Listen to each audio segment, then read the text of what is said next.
Convite? Ah, agora sim. A celebridade chegou agora, né? Boa tarde, meu amigo. Já boa noite, né? Boa 19h30, noite. né? Boa noite. É isso. Tudo bom, Sérgio, contigo? Tudo bem, meu irmão? Novamente juntos. Mais uma vez, né? Mais Então, uma vez. Tô assim, aqui. então, hoje a live vai girar sobre perícias criminais na seara do júri, né? Tribunal do Júri. Ô, Sérgio, eu sei que o pessoal conhece, você é famosíssimo aí no Brasil todo. Mas diz aí a sua qualificação aí, quem você é.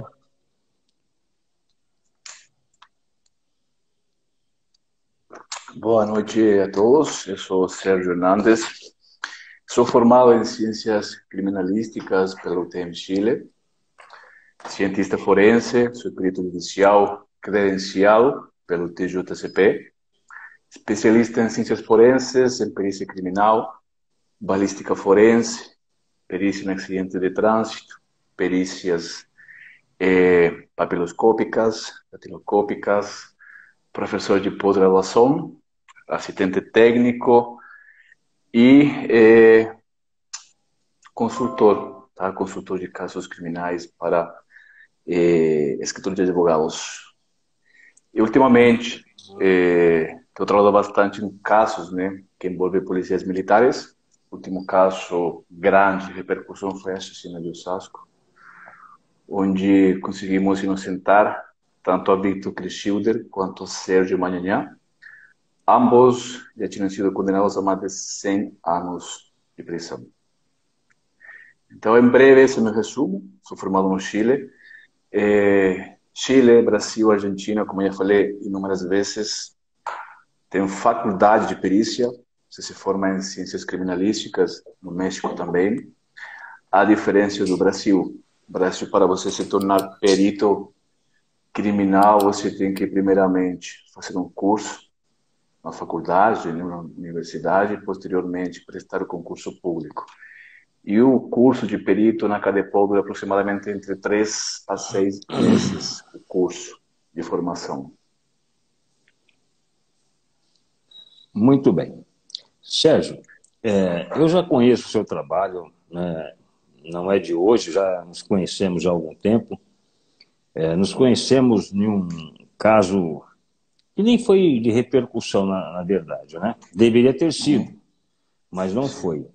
Um caso que quem matou a vítima teria sido uma testemunha de acusação, não é? Que o advogado que também participou foi o Dr. Ricardo Toledo, grande Sim. advogado criminalista também, viu? Muito dedicado, jovem promissor. E dali para cá, atuamos em alguns outros casos, né, Sérgio? Eu sempre sou suspeito de falar do seu trabalho, porque já tive contatos com outros peritos, assistentes técnicos, e assim, não é porque estamos fazendo a live aqui, não, mas assim, não chega a 10% do seu conhecimento. Obrigado. É sempre muito bom tê-lo na equipe, tê-lo como parceiro, podemos trabalharmos juntos, eu aprender um pouco da seara da perícia criminal com você, né? Porque ninguém sabe tudo, e ainda bem que assim o é, porque senão ficaríamos fazendo trocadilhos, né? E conhecimento é isso, né? É bom que tenha partilha, um aprendendo com o outro. Agora, eu queria saber de você, o Sérgio, está em ascensão o que nós chamamos de perícia defensiva. É este o nome? Investigação Investi defensiva? Investigação defensiva. Boa noite, senhor David. Grande abraço. Boa noite a Boa noite a todos. todos que estão entrando aí, viu? Boa noite a todos. Investigação defensiva, doutor. A investigação defensiva, ela nasce como conceito no ano 2018, através do provimento da OAB, provimento 188, que permite, basicamente, ao advogado exercer a função investigativa, ou seja, criar provas até em fase de inquérito policial. Então, o que permite, né, o que permitiria a investigação defensiva hoje em dia? Permitiria, por exemplo, em fase de inquérito policial, o advogado, junto com os assistentes técnicos, por exemplo, analisar laudos periciais, contestar laudos periciais, peticionar por diligências, peticionar por complemento de perícias, certo? Tudo para quê? Para evitar a denúncia, né? Quando se trabalha pela acusação, seria para evitar a denúncia com base nas provas. Então, vamos supor, se inicia a investigação criminal, o advogado contrata ou contacta o assistente técnico, certo? Caso de homicídio, a primeira perícia que deve ser avaliada é a perícia cadavérica, exame necroscópico, certo? Para ver se as informações que constam nessa perícia são suficientes para posteriormente determinar, por exemplo, a dinâmica dos fatos, dinâmica dos tiros, do acidente ou do homicídio. Então, vamos supor que a perícia oficial não esteja completa, certo? Nesse caso, o assistente técnico, através dos advogados, faz a petição, por exemplo, de exumação do cadáver. Aí essa petição é encaminhada para o delegado, em fase de inquérito, e ele vai decidir, né, se ele defere ou não a petição. Caso seja deferido, essa perícia deve ser feita pelos peritos oficiais, com o acompanhamento dos assistentes técnicos. Então, nessa oportunidade, a defesa vai conseguir levantar informações que considere importantes para o posterior, certo? A posterior confecção ou apresentação do parecer técnico da defesa. E assim com todos os laudos oficiais, por exemplo, laudos de local também, o assistente técnico ele vai analisar, vai revisar. Caso ele considerar que faltam informações, ele vai solicitar o complemento, certo? Ele vai criar todo um acervo probatório. Até finalmente, né, no final do inquérito policial, apresentar o respectivo parecer técnico criminalístico, onde o assistente técnico da defesa ou da acusação vai apresentar as provas coletadas tanto pelos peritos oficiais ou coletadas por ele. E essas provas vão constar no parecer técnico, metodologia, os procedimentos empregados pelo profissional e as conclusões nas quais ele chegou. Certo. Ô Sérgio, muitas pessoas que não vivem diretamente ligado ao direito acham que o assistente técnico é luxo, né? É algo supérfluo. Sim. E eu, como advogado, eu posso garantir que não é. Porque o que nós encontramos de laudos oficiais, né? Laudos oficiais, feitos por peritos oficiais, com muitas lacunas. Eu percebi, nesses anos de advocacia, que se dá um pouco mais de atenção quando é um caso de repercussão. Quando é o João das Couve, lá do fundão da Zona Leste, fundão da Zona Sul, etc., é um laudo, às vezes até teratológico, né, omissos, etc. E daí que eu digo que é muito importante o advogado ter um assistente técnico. E assim, cada assistente técnico no seu segmento.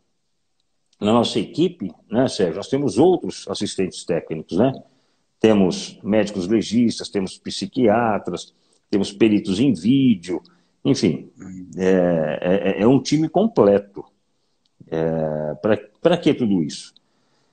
Para quando chegar no dia D, que é o dia do julgamento pelo tribunal do júri, né, pelos 7 jurados, é muito importante nós virmos discutindo ponto a ponto. Porque nós sabemos que o Estado ele é todo poderoso. Então se usa, Renato, boa noite, se usa todo o mecanismo contra o acusado. É um Sim. peso muito grande a ação penal. Então, daí a importância de montar uma equipe sólida, que seria os assistentes técnicos, cada um na sua respectiva área, né? Diferente lá do caso do Maranhão, que nós já vamos entrar nesse assunto, né? Uhum. O perito, ele é especialista em determinada área. Ninguém é perito em tudo. Não existe isso. Né? Como também não tem advogado que conhece tudo, não tem juiz que conhece tudo. Nenhum de nós conhecemos tudo. Então, é muito importante que se tenha na equipe um assistente técnico. Agora, eu queria... Você quer falar alguma coisa ou podemos entrar no assunto lá de São Luís do Maranhão, Sérgio?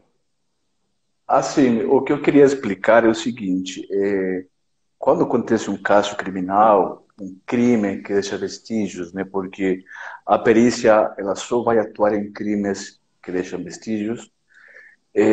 O ônus da prova é do Estado. O que quer dizer isso? Que é o Estado que deve investigar, é o Estado que deve levantar as provas, é o Estado que deve segurar, né, assegurar e entregar uma investigação criminal, uma perícia imparcial, certo? De fato, existe o contraditório. Só que o contraditório, quando falamos de perícia, ele fica, em certo ponto, desfasado para a fase pós-inquérito policial. Ah, Sérgio, mas por que na fase de inquérito, por que na fase de coleta o contraditório não se exerce? Ou seja, por que quando os peritos eles estão trabalhando na cena do crime, os assistentes técnicos, os advogados da defesa, por exemplo, não participam? Porque as provas elas podem sumir, né? Existem muitas provas que elas não permitem ser manuseadas. O trabalho de coleta de provas na cena do crime deve ser rápido e por profissionais competentes, tá? Então, nesse sentido, né, o Estado tem que garantir que o trabalho da perícia seja imparcial. E quem vai fazer essa perícia, quem vai levantar os indícios, quem são os profissionais capacitados para esse trabalho imparcial, profissional e pericial, são os peritos oficiais. Então, eles têm que levantar as provas, e essas provas, elas ficam plasmadas nos laudos periciais. Para quê? Para que posteriormente, um mês, 2 meses, anos, qualquer profissional, seja perito, advogado, promotor, juiz, possa saber o que aconteceu. O laudo pericial, na verdade, ele é uma peça que conta uma história de forma científica. O laudo cadavérico, ele relata como que a vítima, não que foi encontrada, sino que tipo de lesões, por exemplo, a vítima sofreu, qual foi a causa da morte, o tempo da morte, por exemplo. A perícia de local, ela vai contar a história, como que aconteceram os fatos, que indícios foram coletados, que vestígios foram coletados. Então, assim, num primeiro momento, a perícia tem que ser, né, o ônus da prova, melhor dito, é do Estado, né? E o contraditório, ele fica um pouco, como eu falei, desfasado, ou fica não aplicável na defesa, ok? E por isso que existem os laudos periciais, porque os laudos é isso, é uma peça técnica onde os peritos constam, relatam o que eles encontraram, o que eles levantaram. Quando que se começa a fazer a investigação defensiva, e de fato a lei ela faz esse encapé, o assistente técnico na área criminal só pode atuar a partir da admissão pelo juiz e quando os laudos periciais de caráter oficial já tenham sido protocolados, entregados no processo, tá? Ou seja, o assistente técnico criminal, ele não consegue entrar no caso, no processo, por exemplo, se os laudos não foram ainda protocolados ou entregues. Na área civil é diferente, tá? Na área civil, o assistente técnico ele consegue entrar antes da produção da prova. Na área civil, por exemplo, quando você entra como assistente técnico, você formula quesitos para os peritos judiciais, não oficiais, judiciais, certo? E você acompanha a prova e você pode também ir gerando a própria prova pericial, ok? Então, o que eu queria recalcar era isso, né?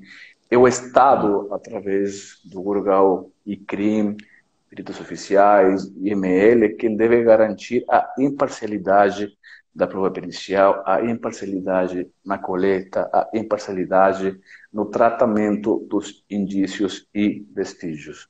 O que muitas vezes a gente não observa. Outro dia, eu estava dando uma aula para um curso de perícia, né? E eu falei para eles o seguinte, que 8 anos, né, em 8 anos que moro no Brasil, eu nunca vi um inquérito policial que permita ou que fale, não, realmente o acusado, ele não cometeu o crime. Em 8 anos, a maioria dos inquéritos policiais que eu analisei, que eu estudei, que eu contestei, são inquéritos policiais acusatórios. Exatamente. E isso é um sinal de que, na verdade, a investigação criminal, hoje em dia, não é uma investigação criminal na sua totalidade imparcial. Em algum ponto, nós vamos encontrar que muitas vezes a investigação criminal ela começa a ser direcionada, certo, para uma certa hipótese, ok? Por isso que hoje em dia o papel, a contratação ou assistência, né, do assistente técnico, porque o assistente técnico ele assiste as partes, né, seja a acusação ou seja a defesa, em termos periciais. O advogado ele não tem conhecimentos periciais, nem o promotor, nem o juiz, como o perito não tem conhecimentos jurídicos.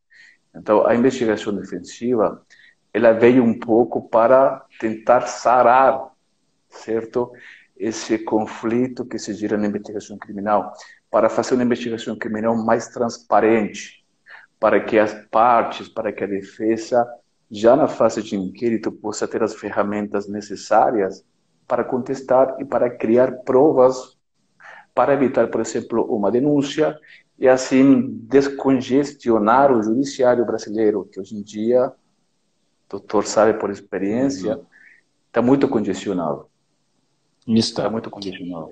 Eu queria dar as boas-vindas à doutora Ana Paula Veloso, a nossa biomédica, né, antropóloga forense, que pertence à nossa equipe, né? Ela entrou aí, então eu queria dar as boas-vindas a ela. Sérgio, um assunto que você tocou aí que é muito importante, a questão do inquérito policial. As pessoas, se alguém fizer alguma pergunta aí, Sérgio, quiser repassar a pergunta, tá? Tem duas perguntas, uma da Tainá, que fala, Sérgio,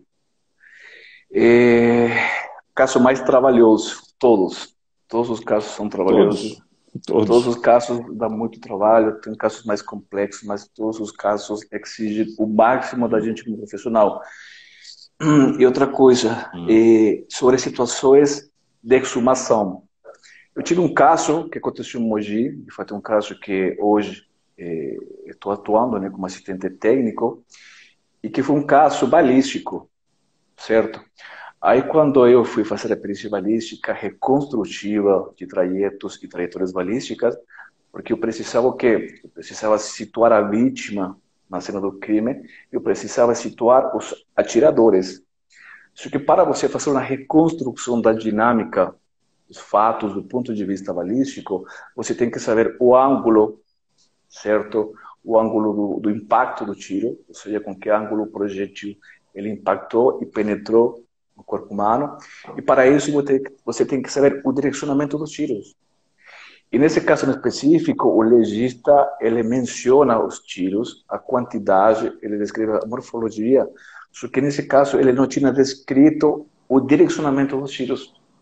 Então, quando eu fui fazer a perícia, quando fiz o levantamento e quando eu fui tentar recriar as trajetórias balísticas, eu me encontrei com esse déficit de informação. Nesse caso, eu me reuni com os advogados e solicitei para o delegado de polícia a exumação do cadáver, porque informações importantes não tinham sido levantadas pelo perito médico-legista.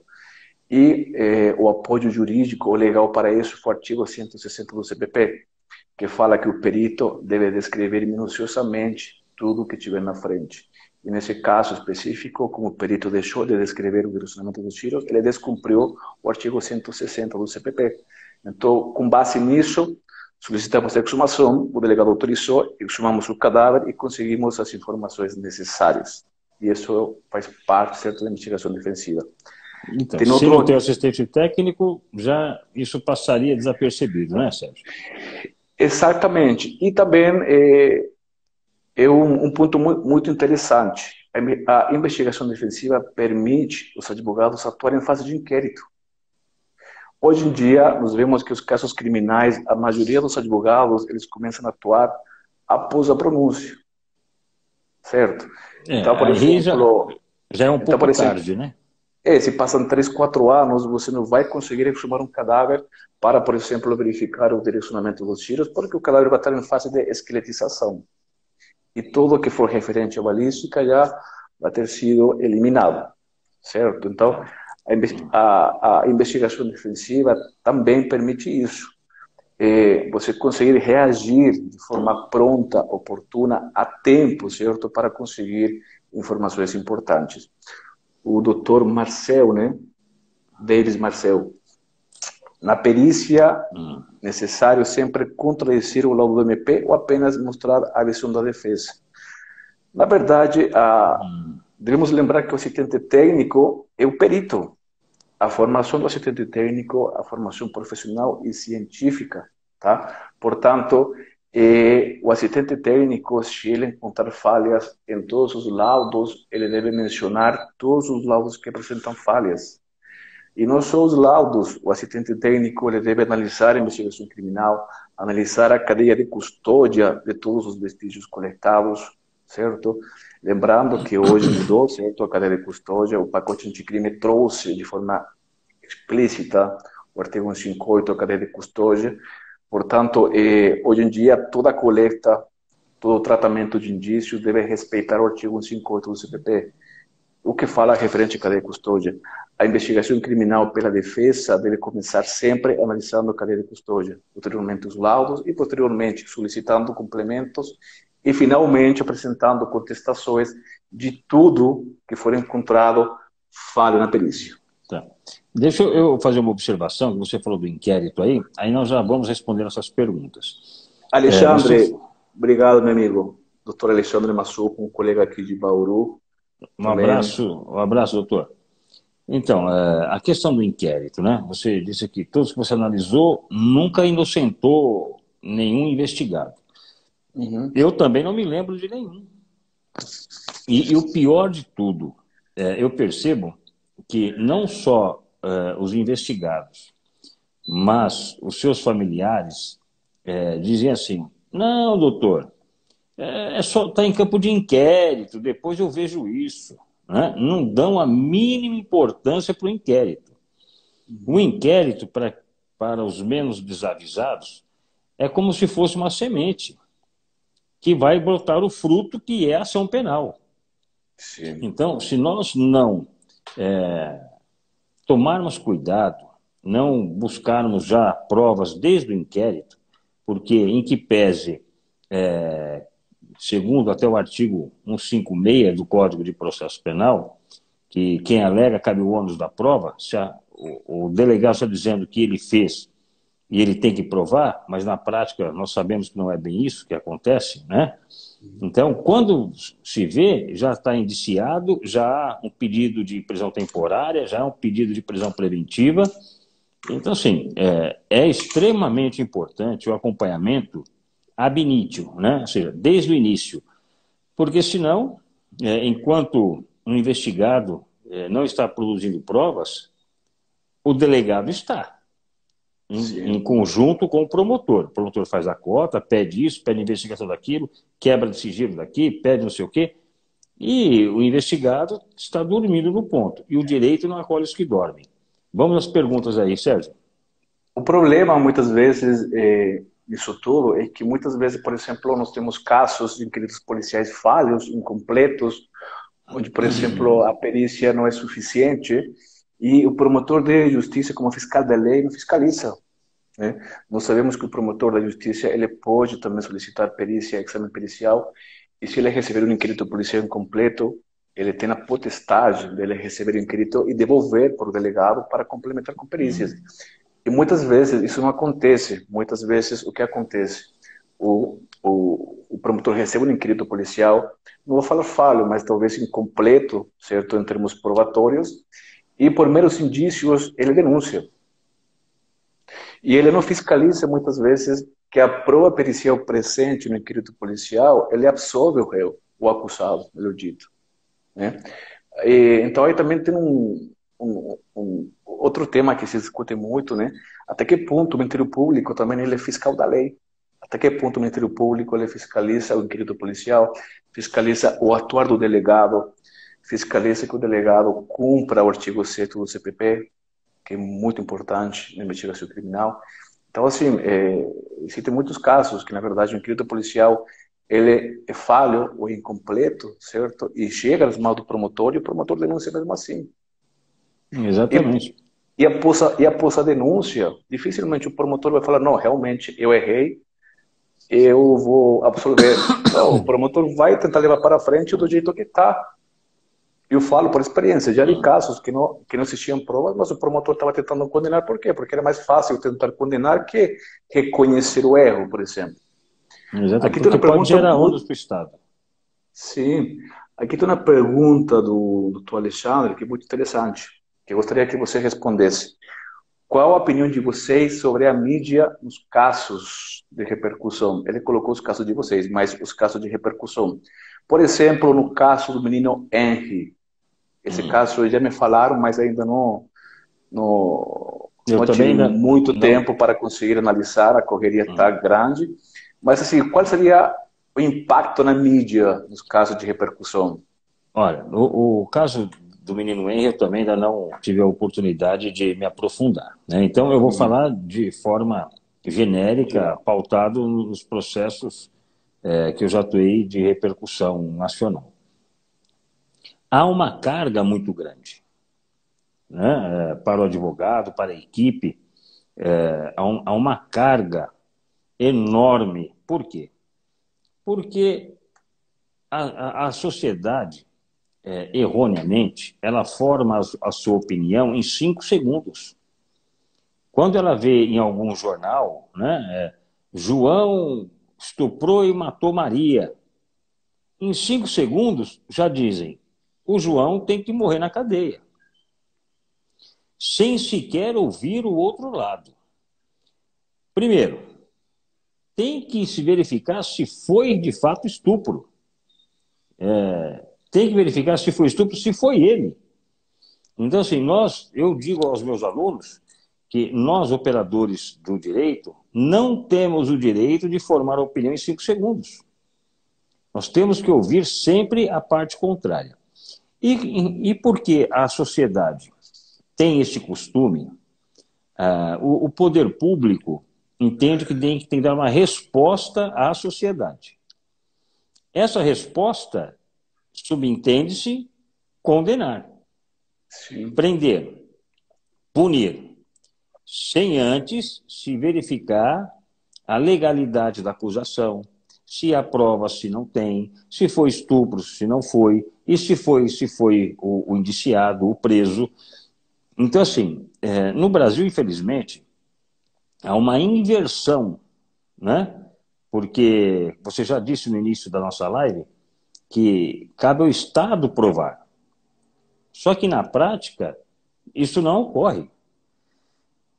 Se o acusado não provar a sua inocência, ele será condenado, será preso e irá cumprir pena, ainda que não tenha praticado o delito.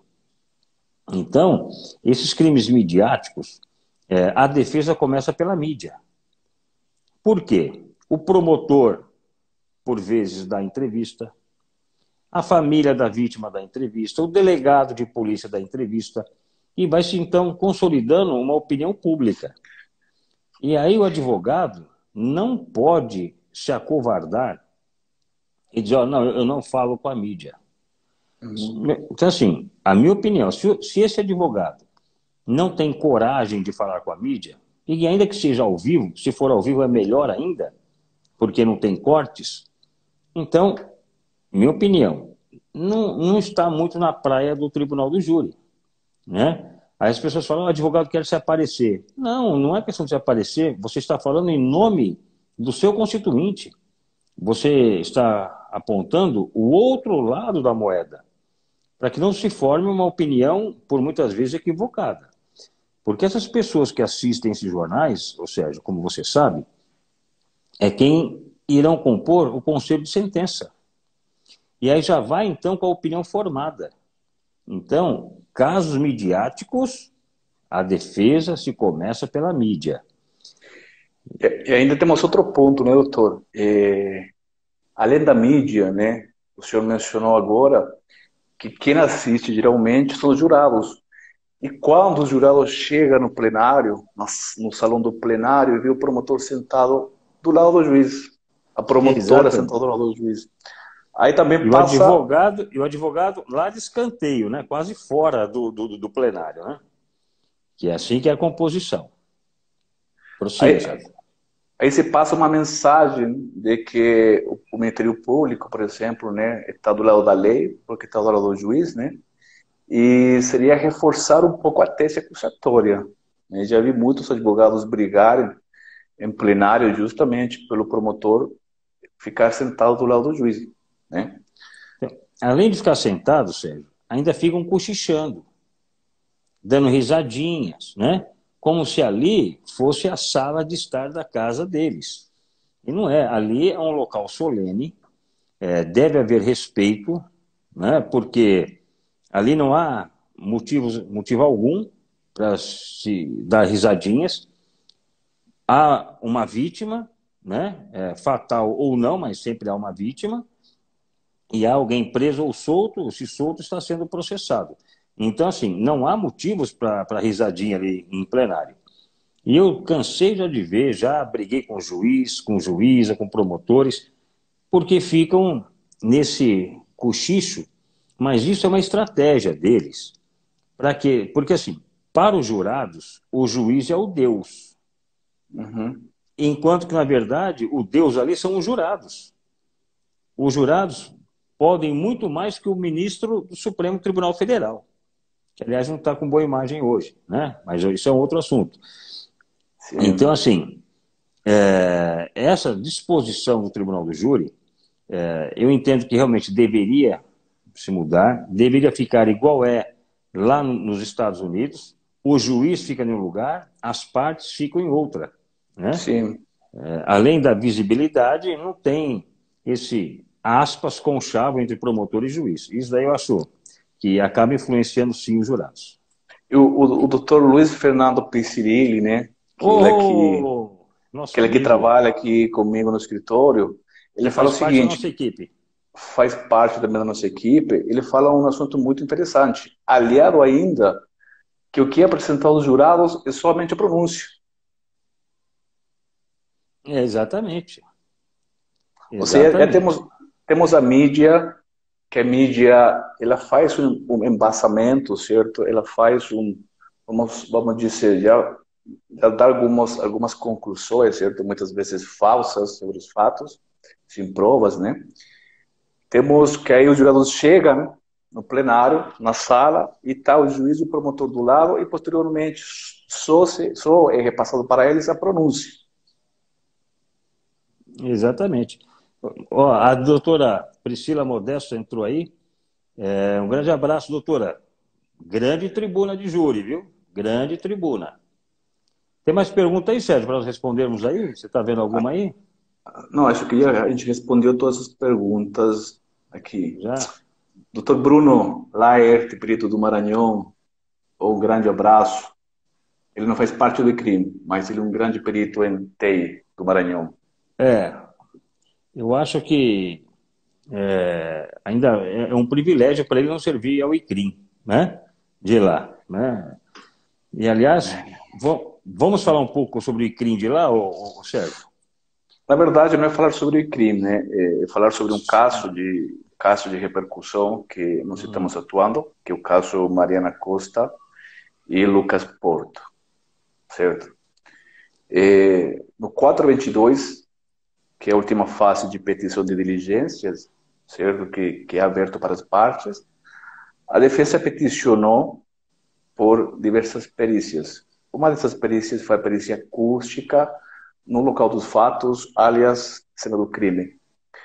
E a defesa peticionou em 3 andares diferentes, 8º, 9º e 10º andar, a perícia acústica para verificar, certo, se era possível identificar nos outros apartamentos gritos de socorro, certo, pedidos de auxílio ou barulhos ou sinais de luta, certo, móveis caindo e qualquer vestígio, certo, que seja importante para o esclarecimento desse fato. Foi encaminhada a decisão do juiz e por um erro, certo, por um erro, só foi na época designada a perícia em 2 andares, que foi 8º e 9º andar. A perícia foi realizada.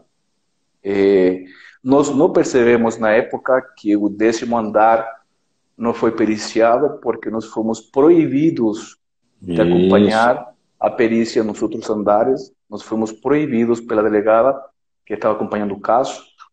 Então, nós não conseguimos perceber que a perícia somente foi feita no 8º e 9º andar.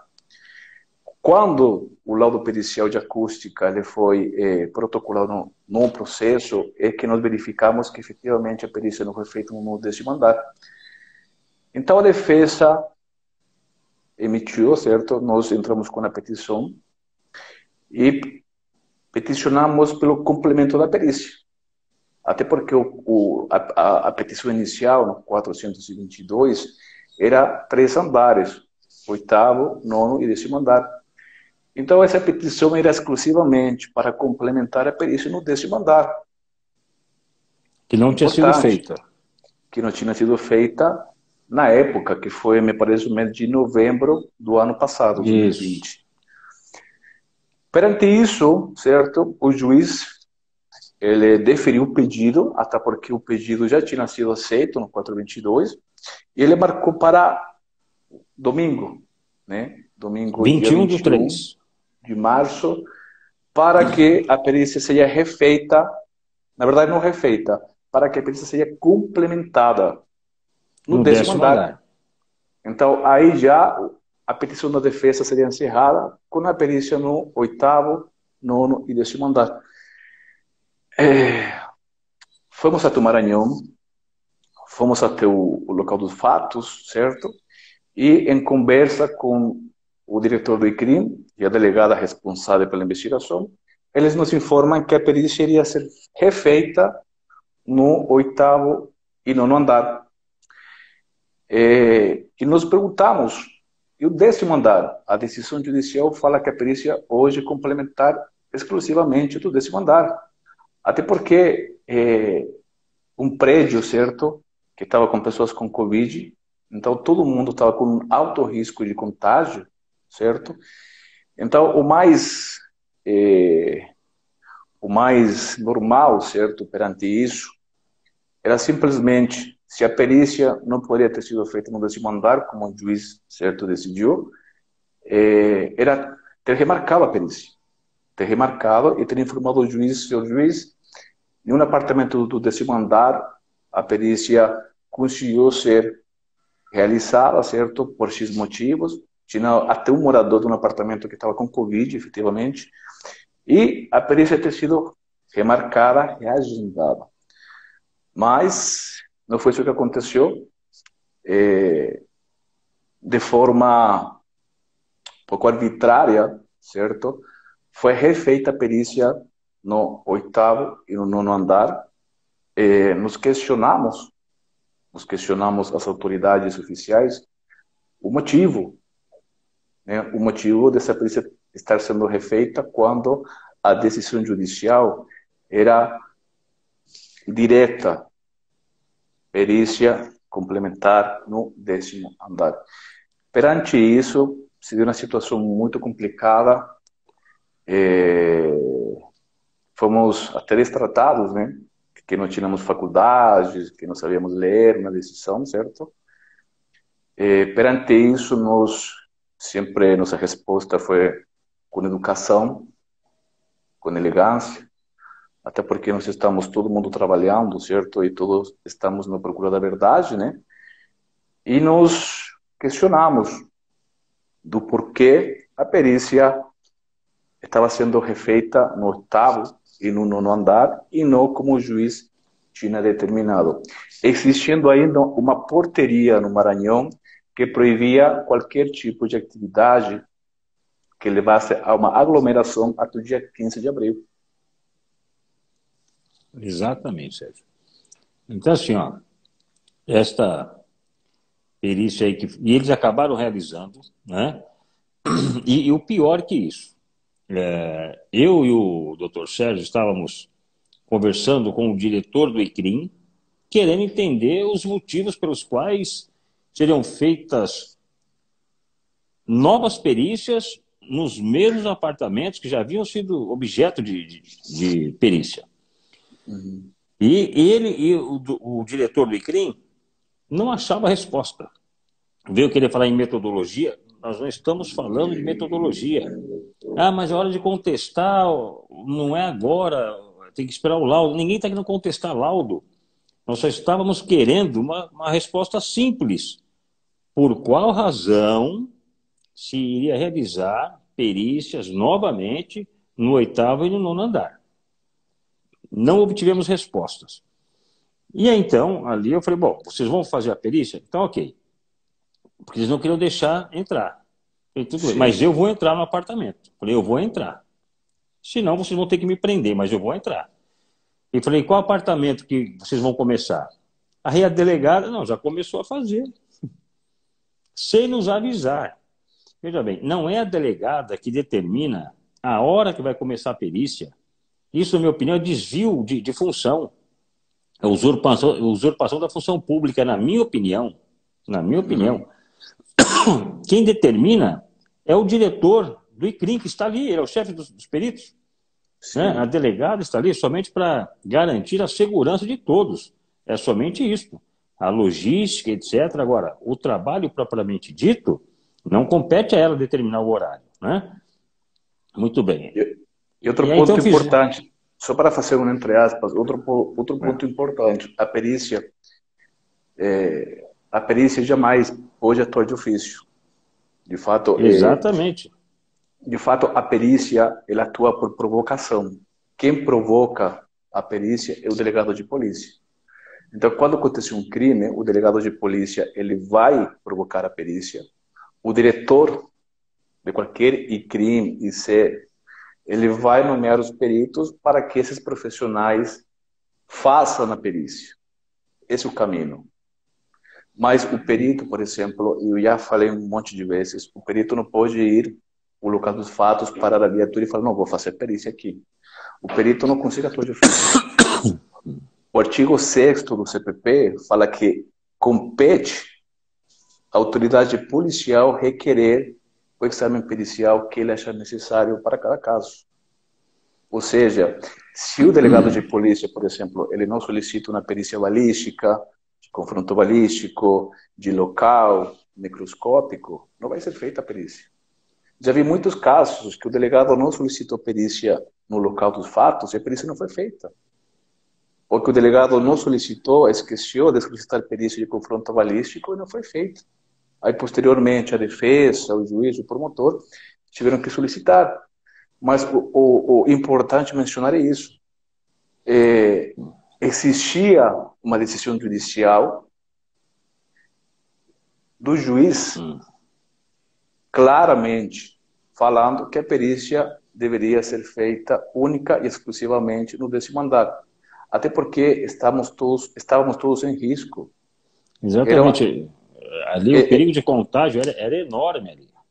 Então, assim, não vou falar de irregularidade, sin embargo, a decisão primária do juiz não foi cumprida.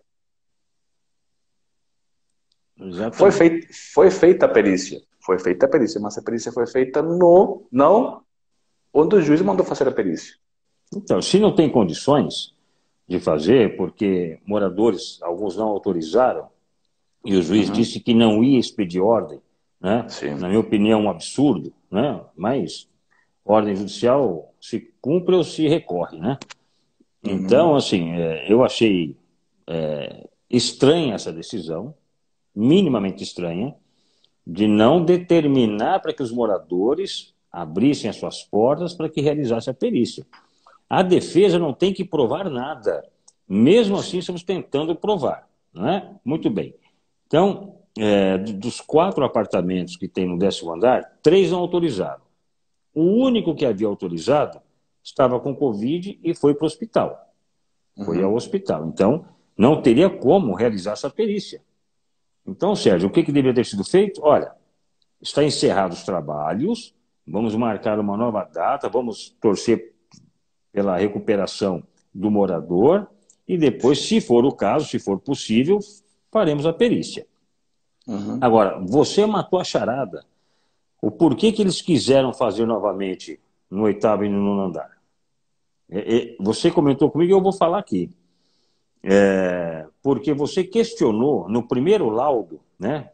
Lembrando que foi feita a perícia só no 8º e no 9º andar, fizeram, porque era perícia de acústica, para captar som, né? Ver se era possível ouvir gritos, etc. Eles utilizaram celulares. E aí você então contestou, tá, mas tem a calibragem do celular? Qual é a marca do celular? Você pediu detalhamentos do aparelho celular. E óbvio que uma perícia oficial não se pode fazer com celular, né? Tem equipamentos próprios para isso. Nós não estamos brincando aqui de casinha, não. Tem uma pessoa presa, tem uma pessoa que foi morta, quem matou está na rua porque não foi o nosso constituinte. Então, assim, entendo eu que está sendo conduzida essa perícia. Com todo respeito, Uhum. mas eu não confio na perícia do Maranhão.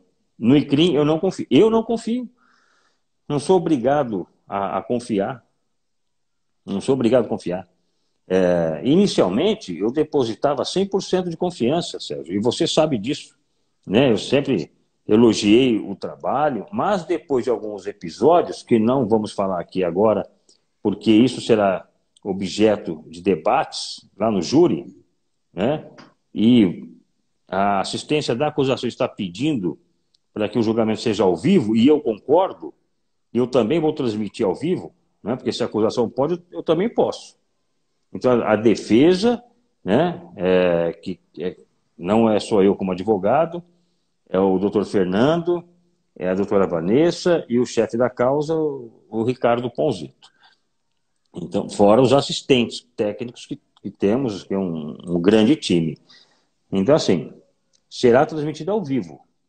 E aí sim, lá vamos mostrar as mazelas que vem acontecendo durante 4 anos. Durante 4 anos.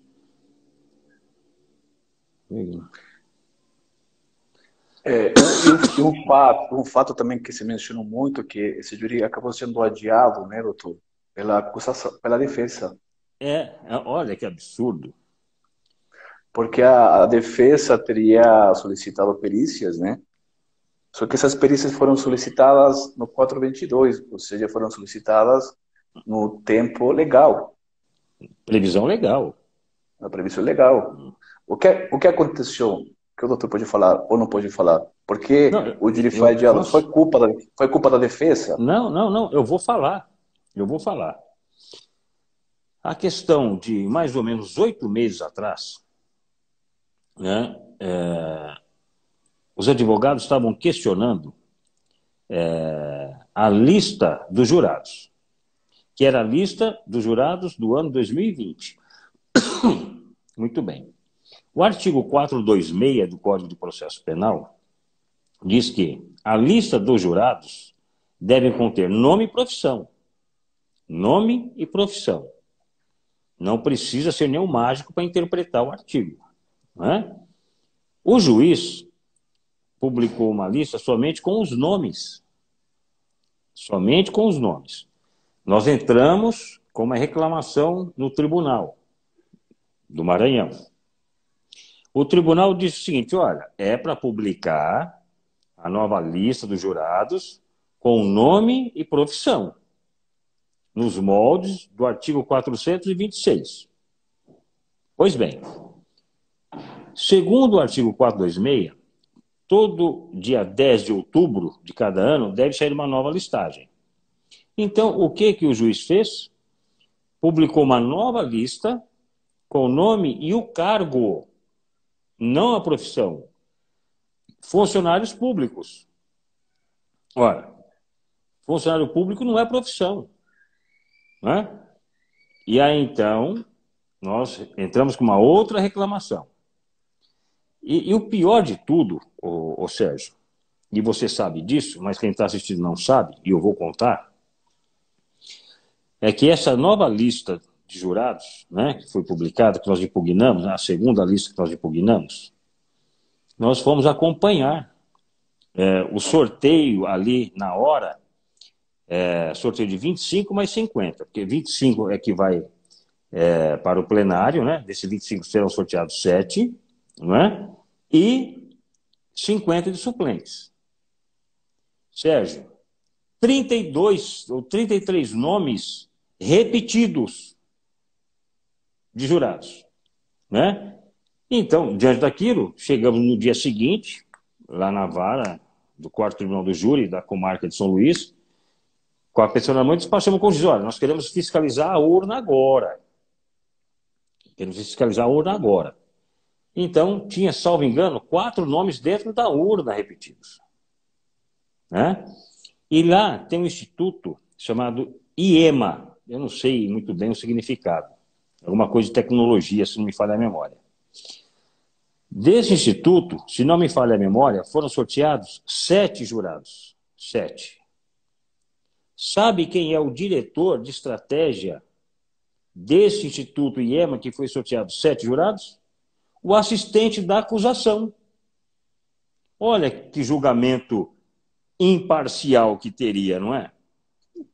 A Vanessa está me dizendo aqui, ó, 32, que ela foi quem fiscalizou isso aí. 32 nomes repetidos, que a Vanessa faz parte da equipe. Então, assim, desses jurados que foram sorteados, 7 dentro dos 25, poderiam compor o conselho de sentença. E qual o chefe deles é o assistente de acusação. Pô, nós estamos brincando o quê? De carochinha? Que palhaçada é essa? Entendeu? Sabe? E assim, e ninguém fala nada. O assistente, não, mas esse EMA eu faço parte, né? Vamos. A culpa da, não, a culpa da não defesa. tem essa moralidade. A culpa da defesa sempre, né? Então, aí nós pugnamos por um novo sorteio, o terceiro, a terceira lista de jurados. E o júri estava marcado, né? O júri estava marcado para 24 de fevereiro. O juiz, até o dia 24 de fevereiro, não tinha feito a nova lista. Ele descumpriu, e isso está no acordo do Tribunal de Justiça do Maranhão. Ele descumpriu 2 artigos do Código de Processo Penal. O 425, quem quiser anota aí e pode pesquisar. 425, parágrafo 2º, e artigo 426. O 425, parágrafo 2º, diz o quê? Que os jurados devem ser de toda a coletividade. Não, pegaram um segmento só. Quem? Funcionários públicos envolvidos com a política. E aí, para quem não sabe, a vítima é sobrinha neta do Sarney. Querem que desenhe o que estava acontecendo? Acho que não precisa, né? Então, assim, IEMA, Instituto Estadual da Educação, Ciência e Tecnologia. Né? É isso mesmo, o Rodrigo Frassi, obrigado aí pela ajuda. Então, assim, ainda que a perícia tivesse sido realizada, Sérgio, essa perícia da acústica, porque por um erro, me parece que foi um erro, o juiz não mandar os peritos realizarem a perícia no 10º andar também, 19º e 8º, Ainda que estivesse feito, essa perícia, não poderia ter sido realizado o júri por um erro exclusivo do juiz. Erro exclusivo do juiz. Descumprimento ao Código de Processo Penal. E aí depois vem dizer que a culpa é da defesa? Querem enfiar a goela abaixo? Aqui ninguém está brincando, não. Somos advogados sérios e vamos trabalhar. Querem condenar o Lucas? Ok, mas faça de uma forma justa, uma forma limpa. Sem maracutaia, porque isso nós não vamos aceitar. Sim. Bom, referente também ao caso, né, do Lucas, nós temos uma equipe de peritos, aproximadamente 5, 6 assistentes técnicos, né? Doutora Ana Paula, que nos acompanha, doutor Marco Aurélio. Grande profissional. O doutor Antônio Essa. Doutor Antônio Essa, psiquiatra forense, Ricardo Caires, Felipe Rojas. Sérgio Felipe Rojas, também então, perito em telefonia. Então, nós temos uma equipe, nós fizemos investigação defensiva, porque já o caso estava avançado quando começamos a trabalhar. Sin embargo, realizamos contestações de todos os laudos periciais, realizamos contestações e complementos de muitos trabalhos periciais, né? E esses pareceres técnicos serão apresentados no plenário do júri popular. Os assistentes técnicos da defesa, que não sou eu sou o mais visível, que eu acompanho as diligências, sin embargo, somos 5, 6.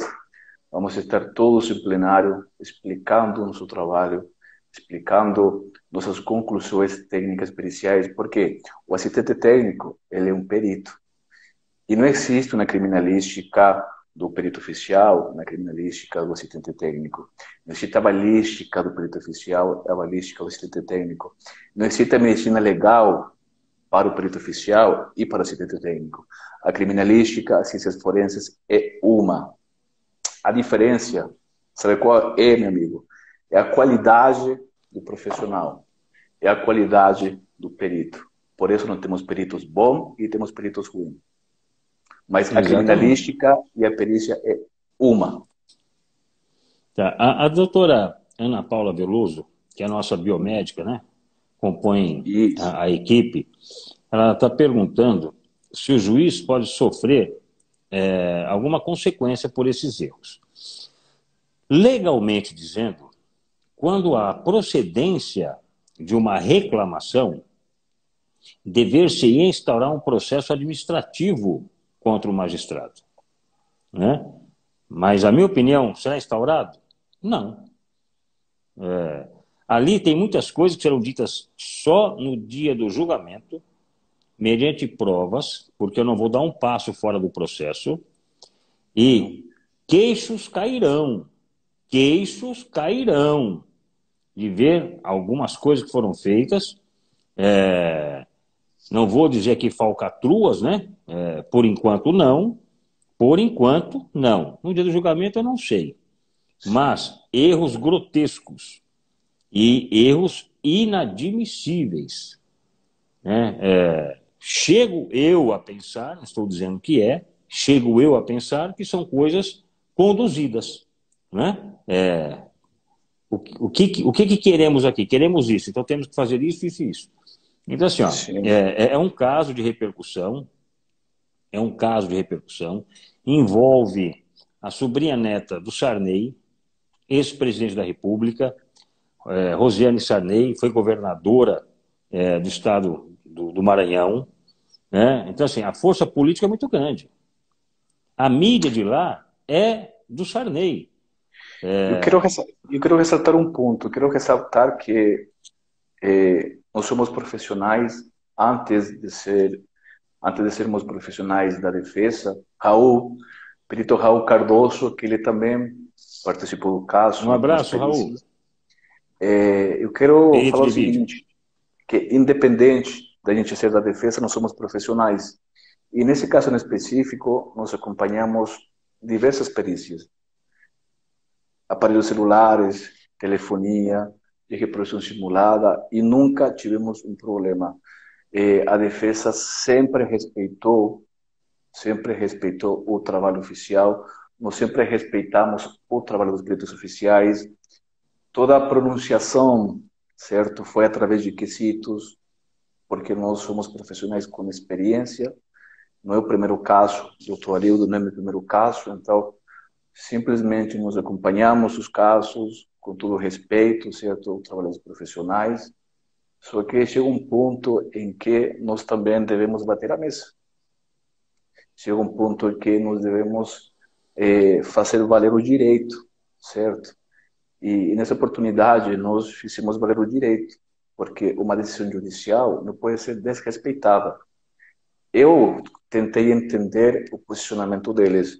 Existe uma metodologia, talvez você para fazer uma perícia em um elemento, você tem que complementar com outros elementos. Só que a decisão era clara. Se eles queriam complementar ou fazer uma perícia nesses andares, deveria ter sido feito lá atrás, quando foi feita a perícia nesses andares. E nós tentamos entender. Em momento nenhum nós quisemos atacar, nós tentamos entender o motivo de refazer a Só queremos perícia. entender. Nós Só queremos entender. perguntamos diversas vezes por que estava sendo refeita essa perícia. Então, assim, não foi um caso pessoal, não foi um caso da defesa querer armar confusão, pelo contrário.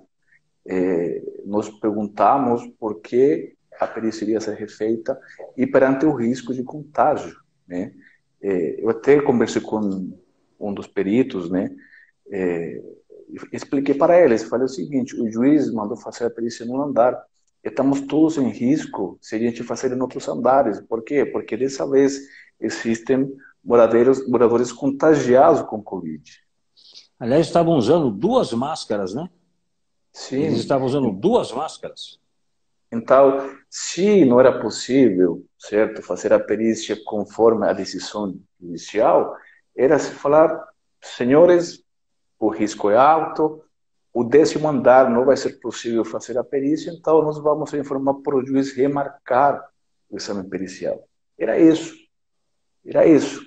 Aí todo mundo quedava satisfeito, né? Os riscos, né, claramente diminuiriam, mas aconteceu tudo o contrário, né? Perante nossas dúvidas, acredito que incomodamos muito o fato de nos questionar, certo, do porquê a perícia estava sendo feita não de forma como tinha sido determinada, né? E acabou numa situação um pouco chata, desconfortável, né? Para nós profissionais, né? Porque, insisto, o respeito sempre deve ser o primeiro elemento entre profissionais. E deve ser mútuo, né? Independente de ser a acusação da defesa do Estado, todos queremos o mesmo, que é a verdade dos fatos. Todos queremos o mesmo. E o problema, ô Sérgio, é que quando ocorrem esses fatos, o que se diz? A defesa que está causando o problema. É a defesa isso. A defesa, coitada da defesa, sempre leva o nome, né? Ah, mas isso é uma tese de defesa. Vocês não ouvem dizer, ah, mas isso é uma tese da acusação, né? Ou seja, eu acho que a acusação também não monta a sua estratégia. Óbvio que monta, não estou dizendo que está errado, né? O que estou dizendo é o seguinte: quando a defesa alega alguma coisa, isso é estratégia de defesa. Quando a defesa escolhe um caminho, uma menor pena, mas isso é uma estratégia da defesa. E qual é o problema em escolher uma tese que se busca a menor pena? Se há previsão legal, o advogado tem que seguir. Advogado não pede nada que esteja fora da lei. O que é a coisa lamentável? Se eles terem sido respeitados no exercício legal. Então, mas as providências estão sendo tomadas, viu, Ana? As providências estão sendo tomadas. Logo, logo teremos notícia aí. Então, assim, o que nós queremos é apenas a busca da verdade real. O que efetivamente aconteceu?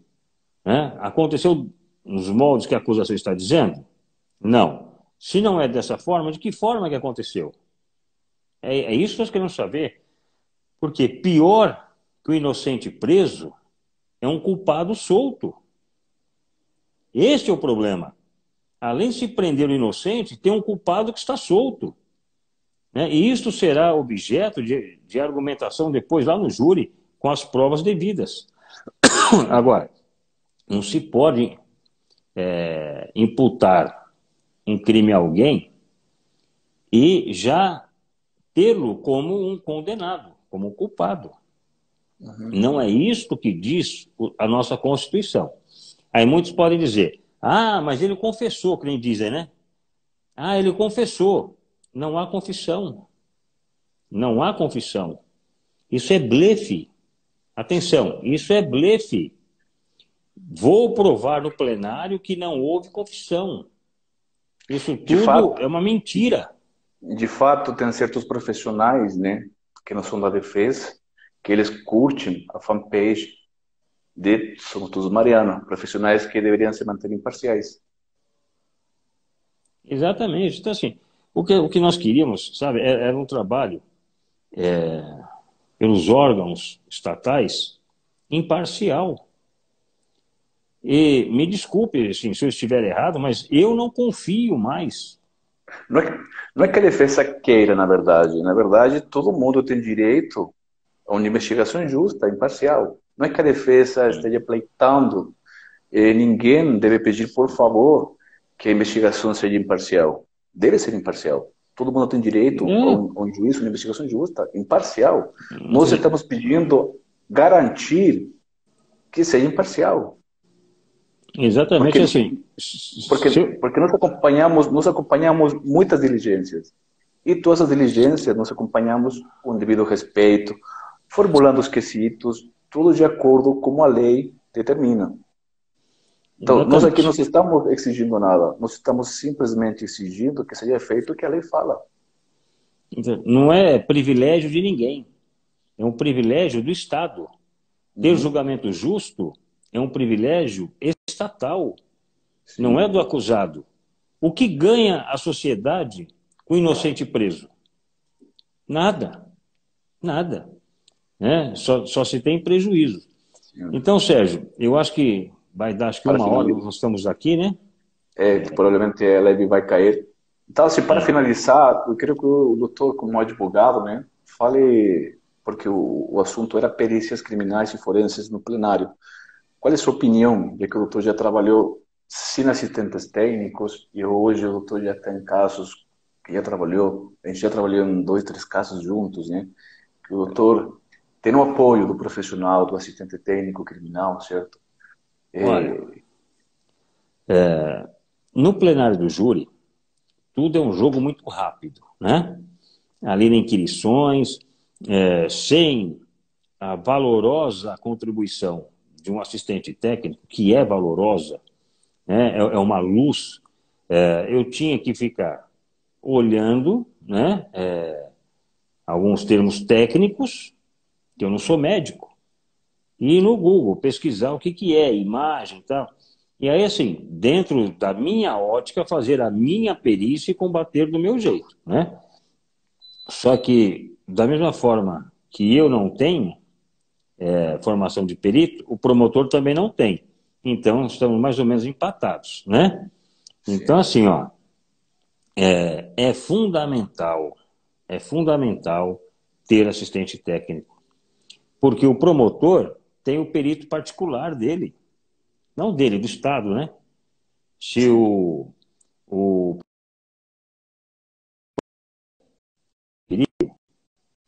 a defesa pede, muitas vezes não é deferida. Então, assim, é fundamental.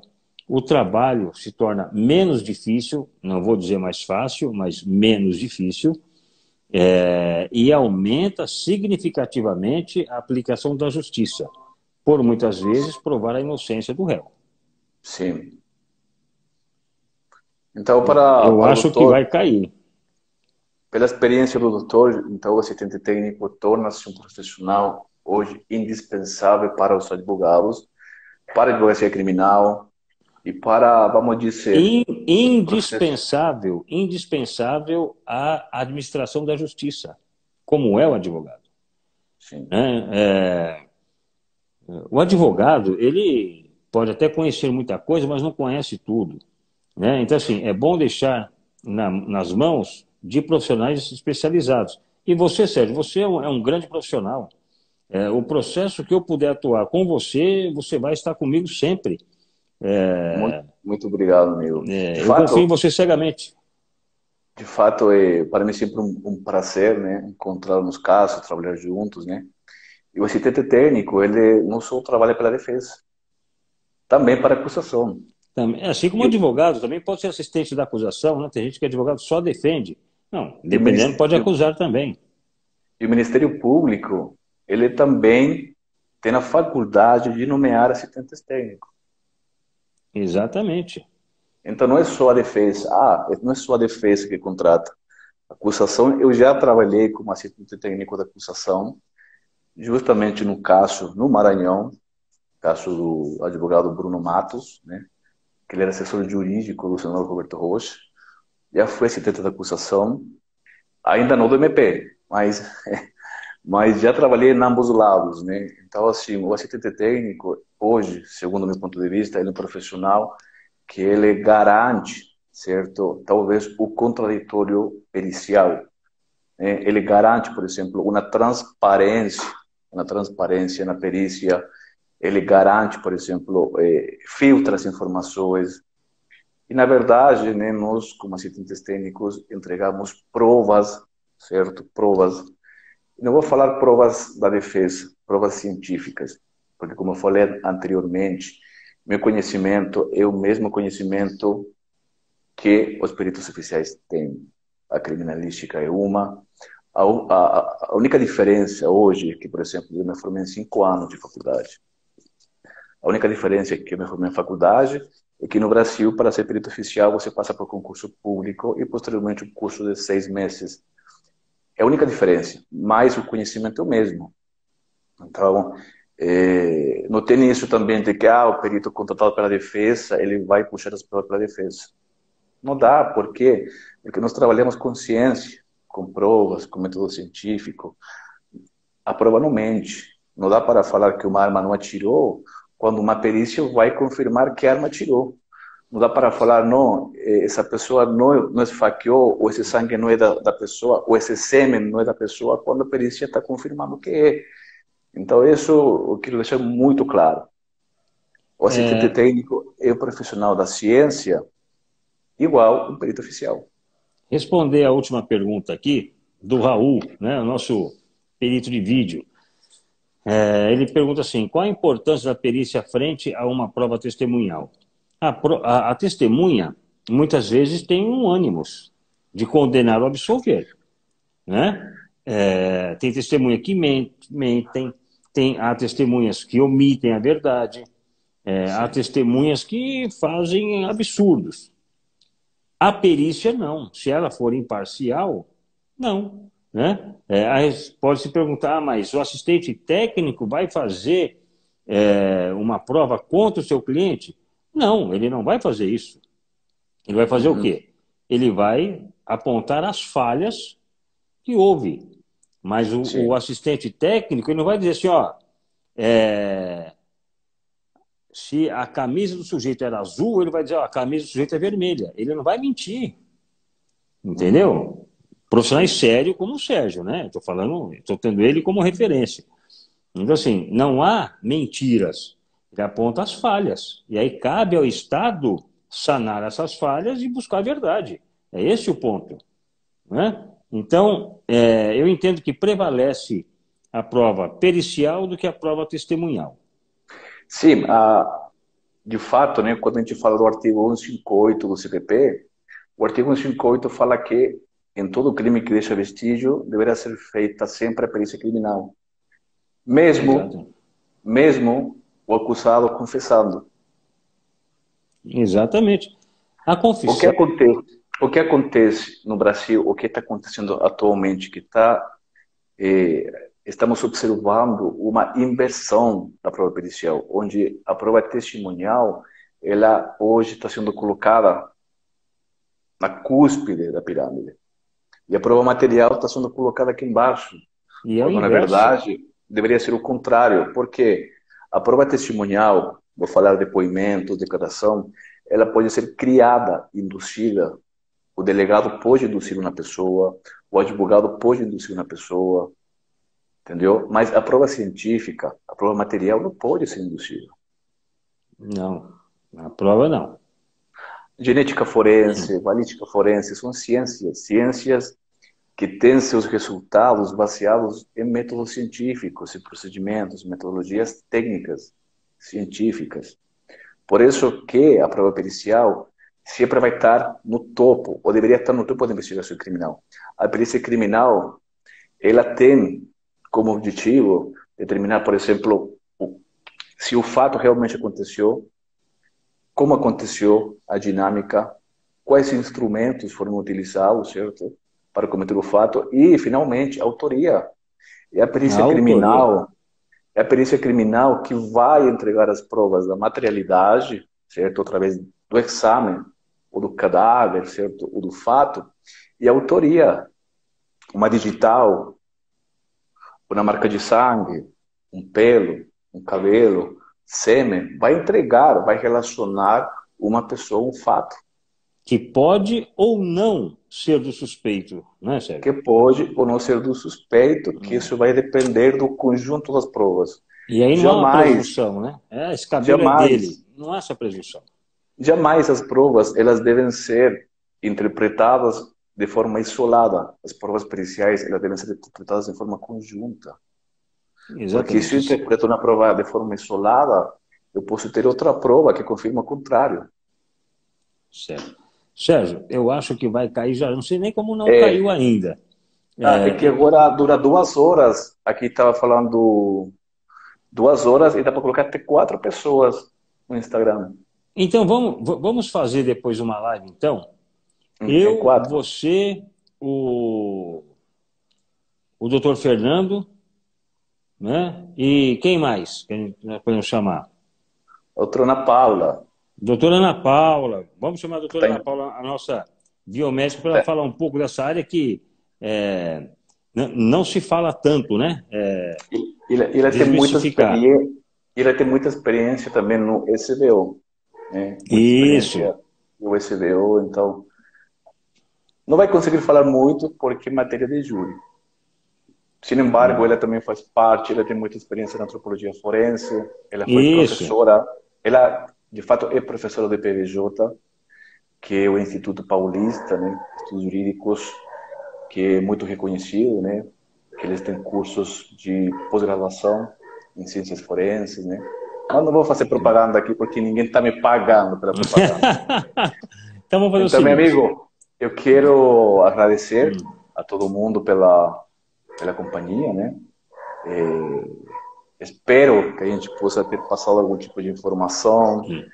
A gente comentou o caso para fazer de forma um pouco explícita, né? Ou colocar um exemplo do que a gente se enfrenta como advogado criminalista, como assistente técnico, certo? Sin embargo, o principal era falar sobre as provas, sobre a importância das provas, sobre o que esse rito, né, chamado júri popular, né, que para algumas pessoas, né, é coisa de medo, né? Tem pessoas que têm muito medo do júri e para outras pessoas é coisa de motivação. Plenário do júri não é terreno para aventureiros, né? É para quem sabe fazer ou então contrate alguém que saiba, né? Tem até um ditado que diz o seguinte: você não precisa saber fazer, basta ter o telefone de quem sabe. Né? Então, se não é a sua praia, liga para quem sabe. E eu quero falar, né, para quem não conhece, o doutor Arildo de Paula, ele é um dos melhores advogados criminalistas do Brasil, eu falo por experiência. Obrigado, meu amigo. Ele é um advogado que realmente tem uma lucidez que poucas vezes eu vi, é muito combativo, né, no tribunal, já presenciei ele, muito técnico, um advogado que realmente ele abraça a causa e isso eu acho que é um detalhe muito importante. Um profissional, um doutor que abraça a causa como se fosse sua. Eu acho que hoje em dia tem poucos profissionais que têm essa característica. Então, eu espero que continue assim. Tem meu respeito, minha admiração. Eu sou muito grato por me chamar de amigo. Vindo de você, meu amigo Sérgio, é realmente um grande elogio, viu? É sempre muito bom trabalhar com você. Fica muito mais fácil o caminho das pedras. Você me entrega já tudo de mão beijada. Se Uhum. eu não consigo entender, você tem a paciência de me explicar. Então, assim, juntos somos mais fortes, né? Como se está dizendo por aí. Então, é sempre um Exatamente. prazer trabalhar com você. E quero avisar que segunda-feira vou ter uma live com o Davis, né? Sobre também a atuação do advogado no inquérito policial, que aí é uma outra coisa. E vamos fazer, então, depois da live, Sérgio, vamos conversar depois via WhatsApp, o dia da nossa Sim, live para chamar o Fernando e a doutora Ana Paula. perfeito. Aí a gente fala mais sobre júri, perícia, inquérito, né? Tá bom, meu Aí querido? vai ser bem divertido. Então, pessoal, muito obrigado, Toro. Boa noite, meu amigo. Obrigado a todos aí E por ter acompanhado. Boa noite a todos.